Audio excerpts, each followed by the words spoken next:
TDR Conference 2016 Prophecies. The reality is, my brothers and sisters, I know today there is a huge debate about music.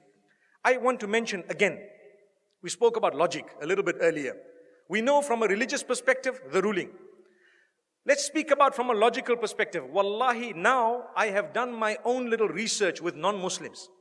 And I have asked religious non-Muslims, I'm talking of Christians and Jews and Hindus, etc., naming top pop stars from the music industry. Would you allow your children to listen to this person? Never. Would you allow them this? Never. Would you allow them that? Never. Why? It's dirty, it's immoral, it's filthy, it's degrading, and it's unacceptable. Not in my home. But you're a Christian, I know, not allowed. But you're a Jew, not allowed in my home.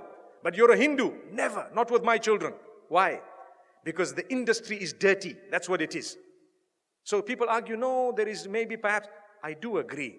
Perhaps the duf is permissible within certain limits, Perhaps if you are singing an Islamic song with beautiful meanings, perhaps within limits, there is a certain permissibility. But here I'm speaking of the musical instruments and the music industry, whereby people start shaking.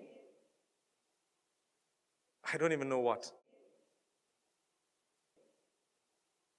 It comes naturally. They say it's natural. It's not natural. It's shaitan's way of controlling you. You listen to the beat continues. You start tapping your finger, you start moving your head. A little while later, you start moving the top of your body, and a little while later, you start moving the bottom of it.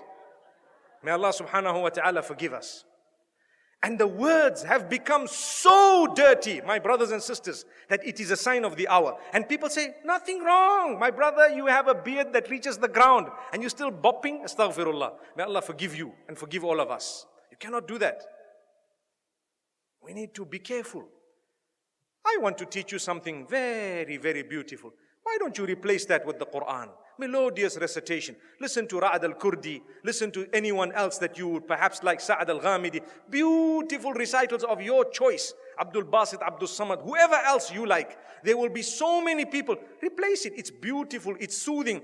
Go onto YouTube and check how the non-Muslims reacted to a survey or a little test, an experiment that was done where they were told to listen to this Quran without knowing it's the Quran and comment about it. Wallahi, now in Europe, the test was done recently and a lot of them say, it's so calm, it's so cool, it's so soothing. I feel spiritual. Go and listen to the answers. It's there live for everyone to see. And we Muslims who have the Quran, we are not achieving any soothing, no comfort, no nothing from this. How and why? Surely you can replace it. I would rather be resurrected and arrive in the presence of Allah subhanahu wa ta'ala, having known as a person who gave up dirty music for the words of yours, O Allah. I didn't want to listen to all of this. I gave it up. I know there was a debate about halal, haram. I do know the majority of the scholars said it's not permissible. I do know some of them said, okay, within a certain scope it's okay. But remember, those who say within a certain scope it's okay, none of them say that the musical industry of today is permissible. Not even one of them. Remember that. I would rather come in front of Allah and be resurrected as a person who just substituted all of this for the Quran. Allahu Akbar. Donate now. Go to thedailyreminder.org/donate.